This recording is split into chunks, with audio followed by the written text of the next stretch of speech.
Welcome to my YouTube channel study with KPS में आपका बहुत बहुत स्वागत है। दोस्तों मैं कुलदीप आपको प्रेजेंट इंडेफिनिट टेंस बताने जा रहा हूँ। ध्यान समझना। देखो प्रेजेंट इंडेफिनिट पहले इसमें हमने से सब पार्ट बता दिए कैसे टेंस होता है। टेंस के बारे में आपको हमने पूरा इसके पहले वाले वीडियो में बताया है। जाके आप प्लेलिस्ट में पड़ी हुई वीडियो आप जाके देख लेना है इससे पहले, जिससे आपको पूरा क्लियर हो जाएगी टेंस में क्या क्या होता है। तो हम डायरेक्ट अब आ जाते हैं प्रेजेंट इंडेफिनिट टेंस। तो क्योंकि अब प्रेजेंट हम पढ़ाने जाए तो सब प्रेजेंट के जो चारों पार्ट हैं उसी में से बताएंगे। पहला टेंस क्या है? Present indefinite tense. इसका मतलब क्या है कि जहां पहचान आपको पहचानना पड़ेगा कैसे, जहां ता है, ती है, ते है, ताहू वाक्य के शुरू में या वाक्य के बीच, मतलब वाक्य के अंत में आएंगे, ना वाक्य के बीच में आएंगे ना वाक्य के शुरू में। इसका मतलब जिस वाक्य के अंत में ता है, ती है, ते है, ताहू आदि वाक्य आ जाएंगे वहां कौन सा टेंस होगा? Present indefinite tense. उसके बाद देखो एक वचन कर्ता, मतलब देखो एक वचन में कर्ता का मतलब क्या होता है? ही, सी, इट, नेम, ये जहां भी दिख जाएंगे उसके साथ। लेकिन बहुवचन क्या है? आई, यू, दे, बॉयज, ये जहां भी दिखेंगे तो हमने बताया है कि इसके साथ अगर एक वचन है तो इसी के साथ हम लगा देते हैं यस या ईएस, किसमें? वर्ब में। लेकिन इसके साथ यस या ईएस नहीं लगाना होता, इसके लिए गलत हो जाएगा। ठीक। अब देखो हम स्ट्रक्चर बना लिए कि स्ट्रक्चर में क्या क्या होता है। हमने लिखा है सब्जेक्ट, सब्जेक्ट के बाद वर्ब लिखे हैं, वर्ब में ही हमने यस या ईएस लगाए हैं और ऑब्जेक्ट कर दिए हैं। इसका मतलब क्या होता है? वर्ब, इसमें मेन काम सेम वर्ब होता है, इसमें हेल्पिंग वर्ब की जरूरत नहीं पड़ता है। ये सिर्फ आपको वर्ब में ही जरूरत पड़ती है। इसका मतलब वर्ब में यस यस किसमें लगेगा? जब सब्जेक्ट में एक वचन रहेगा तब। इसका मतलब क्या होगा? वह स्कूल में खाना खाती है। दूसरा, तुम पत्र लिखते हो। तुम पत्र लिखते हो। तुम विज्ञान पढ़ते हो। अब ध्यान समझना, इसका मतलब हमने क्या होता है, आप स्ट्रक्चर हो गया। स्ट्रक्चर के बाद हमने ये क्या कर दिया, आपको टेंस दे दिया, मतलब टेंस कैसे आपको करना है। इसका मतलब क्या हुआ कि वह स्कूल में खाना खाती है, तुम पत्र लिखते हो, तुम विज्ञान पढ़ते हो। इसका मतलब कोई भी काम हो रहा था डिफिनेटली हो रहा है, मतलब इसीलिए क्या हो कि इनडेफिनेट। इसका मतलब तुम पत्र लिखते हो, इसका मतलब सही डेफिनेटली बात हो रहा है, मतलब इसीलिए इसका नाम ही डिफिनेट पड़ गया, इनडेफिनेट। इसका मतलब वह स्कूल में खाना खाती, इसका मतलब क्या होगा? आप देखो वह का मीनिंग दो होता है, एक होता है सी और एक होता है ही। लेकिन अगर वह शब्द खाती आगे, इसका मतलब अगर स्त्री के लिए बात होगा वहां आपको सी यूज करना पड़ेगा। अगर वह खाता तो उसके लिए हम क्या यूज करेंगे? ही का। इसका मतलब क्या होगा? यहाँ पर सी का प्रयोग होगा। सी। आप देखो क्रिया क्या हमने बताया? वर्ब। वर्ब पहचान, वर्ब में क्रिया क्या हो रहा है? यहाँ खाने का बात हो रही है, इसलिए हम क्या करेंगे? ईट। अब देखो एक वचन में ही हमने बोला है कि यूज करना, देखो यहाँ पर लिखे भी हैं। इसका मतलब जहां भी एक वचन दिखेगा वर्ब में हम क्या लगा देंगे? ईट्स, मतलब ऐसे ईयर। तो क्या खा रहे हैं? खाना खा रहे हैं। Yeats to food. फूड होने के बाद अब कहाँ पे खा रहे हो? आप स्कूल में जाने के बाद। इसका मतलब क्या होगा? In in the school.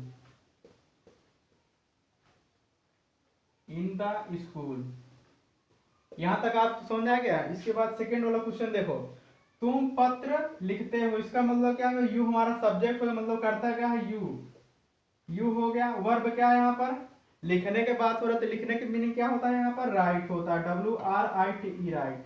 आप कहो इसमें क्यों नहीं यस या यस लगा रहे हैं? क्योंकि हमारा इसमें बोल दिए कि इसमें एक वचन में ही यूज करना है, बाकी बहुवचन सब्जेक्ट रहेगा तो उसमें हमको यस या यस नहीं लगाना है। इसका मतलब हम यस या यस नहीं यूज करें। अब क्या लिखते हैं? इसका मतलब क्या? ए लेटर लिख रहे हो। इसका मतलब लेटर में क्या होता है? पत्र। हमारा क्या हो रहा है? ये सब्जेक्ट हो गया, ये वर्ब हो गया, इसके बाद हमारा क्या हो गया? ये ऑब्जेक्ट हो गया। देखो इतना काम हो गया। उसके बाद तुम विज्ञान पढ़ते हो, इसका मतलब क्या होगा? तुम विज्ञान पढ़ते हो, इसका मतलब क्या होगा? यू। पढ़ने के मीनिंग क्या होता है?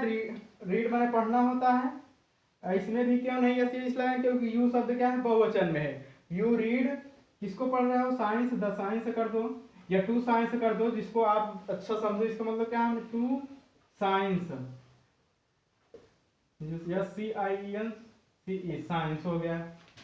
आशा करता हूं कि यहाँ तक आपको पूरा क्लियर हो गया कि सिंपल प्रेजेंट में आपको करना ही क्या है।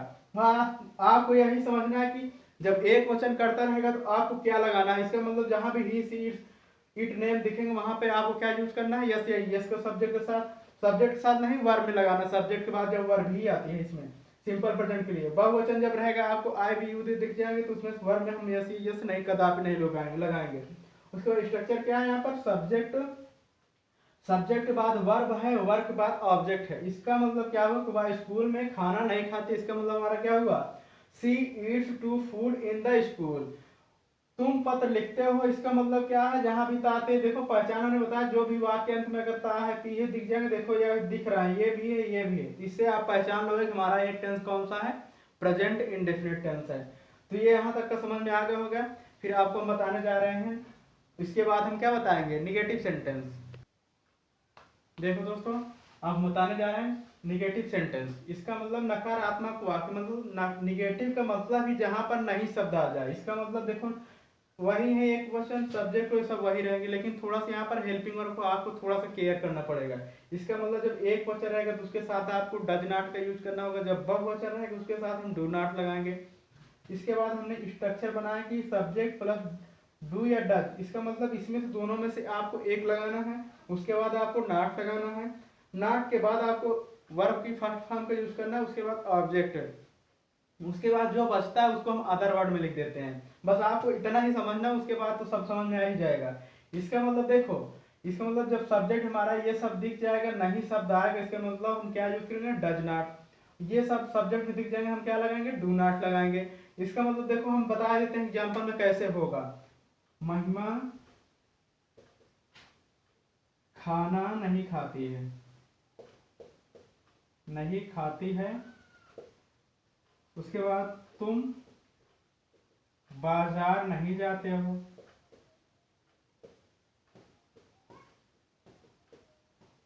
वह इलाहाबाद नहीं जाती है, या वह लाल गोपालगंज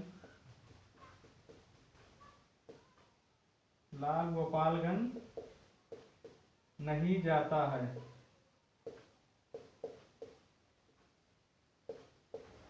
आप देखो यहां तक आपको हमने बता दी, मतलब इसका मतलब समझा दिया। अब एग्जाम्पल के थ्रू समझोगे तो एकदम आपको क्लियर होता जाएगा। इसका मतलब क्या है, महिमा खाना नहीं खाती है। इसका मतलब महिमा नहीं खाना खाती, क्या आएगा यहाँ पर वाक्य में, नहीं शब्द आएगा, क्योंकि निगेटिव पढ़े तो नहीं को आपको क्लियर करना पड़ेगा। देखो जहां भी है नहीं आपको पहचान लेना है। अब देखो महिमा खाना नहीं खाती है, महिमा क्या है, लड़की का नाम है, तो क्या होगा, एक वचन में आएगा। जब कोई भी नाम आ जाता है तो एक वचन में, क्योंकि हमने बोला है नेम जहां दिख जाए इसका मतलब नाम आया है। इसका मतलब महिमा खाना नहीं खाती। इसके बाद हमने सब्जेक्ट के बाद क्या बताया है, डू या डज। इसके मतलब इसमें से क्या लगेगा, क्योंकि एक वचन के साथ क्या लगता है, डज। अब क्या लगा देंगे यहाँ पर, डज। उसके बाद नॉट कंपलसरी है, तभी आपका डज का यूज होगा, नॉट कर देंगे। अब क्रिया कौन सा, क्योंकि वर्ब की फर्स्ट फॉर्म, यहाँ पर क्या लगाएंगे, ईट, क्या खाती है, खाना को, तो ईट टू फूड। अब देखो तुम बाजार नहीं जाते, देखो लास्ट बीच में क्या आ गया, यहाँ पर नई शब्द आ गया। इसका मतलब हम यूज क्या करेंगे, यू माने तुम हो गया। अब इसके बाद आपको यूज क्या करना है, डू यूज करना पड़ेगा। इसका मतलब क्या हो जाएगा यहाँ पर, डू। डू के बाद आपको कंपलसरी है कि आपको नॉट का यूज करना पड़ेगा, तभी डू आया है, तो डू नॉट। अब क्रिया क्या हो रहा है यहाँ पर, जाने का बात हो रहा है, इसे क्या लगाएंगे, गो। ठीक, गो के बाद अब कहाँ जा रहे हैं, बाजार, तो go to market. Go to market हो गया। वह लाल गोपालगंज नहीं जाता, इसका मतलब क्या है, वह लाल गोपालगंज नहीं जाता। यहाँ पर किसका बात हो रहा है, इसका मतलब लड़के का बात हो रहा है। हम क्या यूज करेंगे यहाँ पर, ही यूज करेंगे, क्योंकि यहाँ पर सी भी है, तो सी लड़की के लिए यूज करें, मतलब स्त्री के लिए बोध होता है, और ही पुरुष के लिए बोध होता है। तो यहाँ पर क्या हुआ, लाल गोपालगंज नहीं जाता, इसका मतलब क्या होगा, ही होगा। अब इसी के बाद हम क्या यूज करेंगे, डज, क्योंकि एक वचन कर्ता के साथ हम डज लगाते हैं। डज के बाद हमेशा कंपलसरी है, आपको नॉट लगाना पड़ेगा। नॉट हो गया। अब क्या है, जाने के बाद हो रहा है, इसका मतलब हम क्या यूज करेंगे, गो, गो टू। अब कहाँ पे जा रहे हैं, लाल गोपालगंज, हम क्या लगाएंगे, लाल गोपालगंज क्या एक स्थान है, लाल गोपालगंज। आशा करता हूं कि आपको यह भी निगेटिव भी क्लियर हो गया होगा। अब इसके बाद देखो हम, अब इसके बाद आप घर पे बनाइए, मतलब आप ऐसे लिखिए वर्ड अपने से बनाइए, मतलब जहां भी ता है ती है दिख जाए, आपको समझ जाना है कि वहां पर प्रेजेंट इंडेफिनिट टेंस का बोध ही हो रहा है। ठीक है, तो इसका मतलब आप घर पे प्रैक्टिस करिए, बना बना के वर्ड यूज करिए, और इंग्लिश बोलने का आप प्रयास करिए, जिससे क्या हो जाए कि हाँ, कि लगे कि हाँ आप इंग्लिश पढ़ रहे हो।